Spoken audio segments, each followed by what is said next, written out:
Top 10 Behind-the-scenes facts about Tim Burton movies. As a kid, Tim Burton grew up feeling like he didn't have a place. He invested quite a bit of his free energy watching blood and gore movies and spending time with undertakers at the nearby graveyard. The adolescent ultimately hurled himself entirely into his work of art, doodling curved adaptations of beasts from exemplary blood and gore movies. After a stretch at the California Institute for Arts, Burton found some work at Disney. He created idea workmanship for a few titles, including The Fox and the Hound and The Black Cauldron. While innovative contrasts constrained Burton to part from Disney, he before long handled a gig coordinating P. Small's Big Adventure. The film demonstrated a runaway achievement, catalyzing Burton's renowned lifetime. Right up till today, the famous producer actually utilizes his creative abilities to conceptualize thoughts, injecting his work with the Gothic style that crowds have come to know and cherish. Burton's motion pictures have now piled up more than $4 billion around the world, making him one of the top-earning overseers ever. Given this noteworthy achievement, we investigate only 10 in the background realities from the chief's vocation in film. Top 10 Behind-the-scenes facts about dystopian sci-fi movies. 10 Beetlejuice nearly got a sequel. In 1991, Tim Burton asked screenplay essayist Jonathan Gems to chip away at a continuation called Beetlejuice Goes Hawaiian. The film would see Michael Keaton repeat his job as Beetlejuice, a prankster phantom who exorcises people from frequented properties. In the primary film, Beetlejuice works with a dead couple to frighten off the Dietz family from their home in Connecticut. This arrangement turns out badly, and the demon winds up getting eaten by a Goliath sandworm. The continuation would at first spotlight on Beetlejuice's fall out of favor. Deprived of his profile exorcist obligations, our form-covered enemy is compelled to stack racks at a grocery store in hell. In the interim, the patriarch of the Dietz family endeavors to assemble a hotel on a little Hawaiian island. His goth girl Lydia, Winona Ryder, accepts the development work is obliterating the island's characteristic excellence. Wanting to frighten some sense into her dad, Lydia goes to the underworld to enroll the guide of Beetlejuice. Traveling through a lot of hardship, she meets shape-shifting worms, skeletal animals with lungs for eyes, undead beaver coats, and a person with feet for a head, all standard passage for a Tim Burton film. She, in the end, gets together with Beetlejuice, and the pair incubates an arrangement to attack the retreat. The uncomfortable partnership self-destructs when Beetlejuice doesn't get everything he might want. He needs to wed Lydia with expectations of turning out to be mortal once more. He at that point transforms into Jucifer, destroyer of worlds, and starts assaulting the island, transforming vehicles into metal wolves and vivifying ancient creatures. Beetlejuice, presently a Goliath moth, regurgitating executioner slugs all over, is in the end driven back to the underworld after his name is said multiple times. The continuation stayed in an in-between state for quite a long time, with the content going through a few modifies.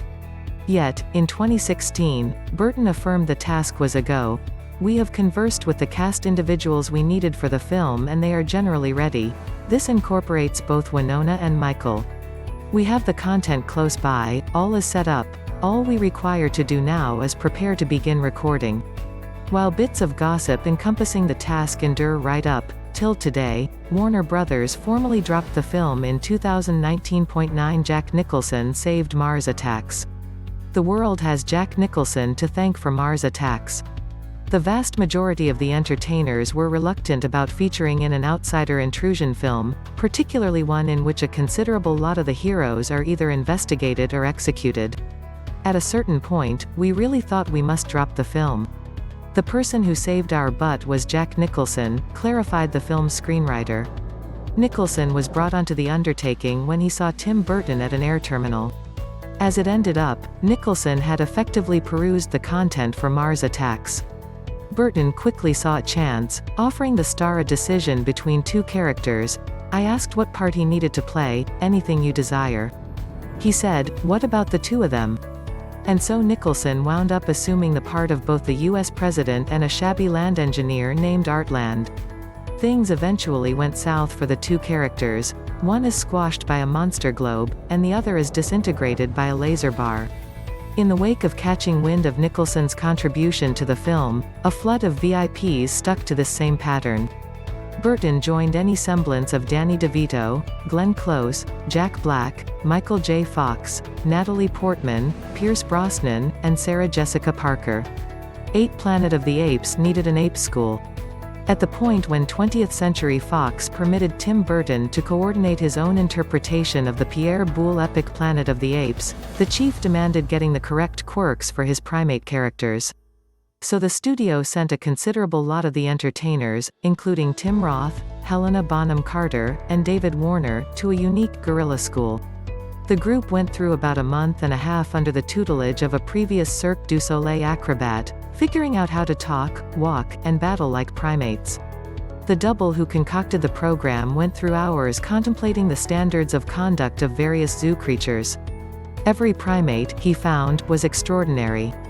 Orangutans, gorillas, and chimps all unexpectedly convey themselves. Be that as it may, getting the cast to dominate these developments was precarious.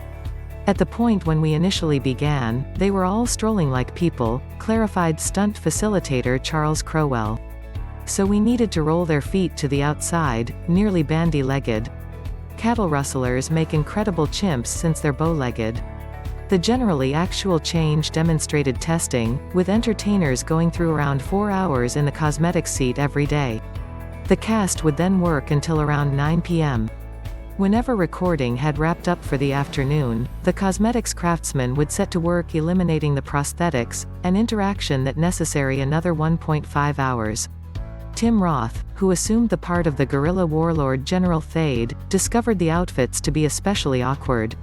His tight-fitting suit gave him caught nerves and herniated vertebrae. He compared the experience to being punched in the arm persistently. Tim Burton additionally harmed himself on set while mirroring a gorilla's waddle. He wound up falling over and breaking a rib. 7 Jack Nicholson made a killing as the Joker. Before marking on to do Batman in 1988, Jack Nicholson was doing great. The New Jersey entertainer had effectively featured in a few widely praised films, including One Flew Over the Cuckoo's Nest and The Shining. This implied he could order whatever compensation he needed. The entertainer's agreement arrangement stays the stuff of legend. First and foremost, his experience on set was overseen around when his number 1 NBA group, the Los Angeles Lakers, was playing. He would appear on set no sooner than 9 a.m. What's more, his concurred pay was an eye-watering $6 million. Albeit this figure was not as much as his standard take of $10 million, he likewise persuaded Warner to give him a cut of these film industry profit and product. Nicholson got cash from different movies in the establishment, notwithstanding showing up as the Clown Prince. Batman earned more than $400 million in the worldwide film industry. It is assessed that Nicholson packed away anyplace between $60 million and $90 million for his time as the Caped Crusader's enemy. The film's fleeting achievement likewise prodded a huge uptick in the offer of Joker toys, boosting Nicholson's profit significantly further. At the point when adapted to expansion, this implies Nicholson made barely short of $200 million. 6 Johnny Depp had a bad time on Edward Scissorhands. A youthful Johnny Depp got probably the most punctual break as the tentative loner Edward Scissorhands. The studio at first needed to give the part to Tom Cruise. Yet, Winona Ryder, who played Scissorhands' adoration interest, wound up having a significant job in the projecting interaction. She recommended projecting her then-sweetheart Johnny Depp ahead of the pack job. It's maybe lucky that Ryder got everything she might want, as Michael Jackson was purportedly urgent to fill the role. Burton overlooked his calls. Work on the film started in 1990 in Lutz, Florida. It took around 3 hours to finish Depp's cosmetics and hair, and an extra hour just to sew him into his outfit. Working in the Sunshine State demonstrated hard for a large portion of the cast and group. The serious warmth made Depp break down while shooting a scene in which his character attempts to avoid the specialists. Given the star's ensemble was comprised of dark cowhide and material from an old couch, this was maybe obvious. The cast was tormented by medical conditions. Both Tim Burton and entertainer Vincent Price swooned on independent events. As Price was experiencing weakness at that point, Scissorhands was his last film. The hot studio lights exacerbated his generally delicate condition. Then, screenwriter Caroline Thompson wound up with an awful instance of warm thrash. I returned to my room at a certain point, I removed my garments and I felt like Linda Blair in The Exorcist, she kidded. In another scene, Edward's neighbors forcibly feed him their home cooking. The scene was shot so often that Depp wound up regurgitating the food straight back up. 5. An entire town was built for Sleepy Hollow. In 1998, Tim Burton began recording Sleepy Hollow, a reconsidering of Washington Irving's exemplary fantasy about a headless horseman. While the team at first needed to shoot the film in upstate New York, the region neglected to catch the story's premonition air.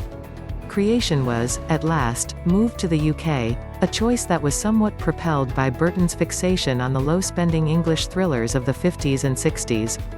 There, the group built the whole town of Sleepy Hollow without any preparation. It required 3 months to reflect the Dutch village's 9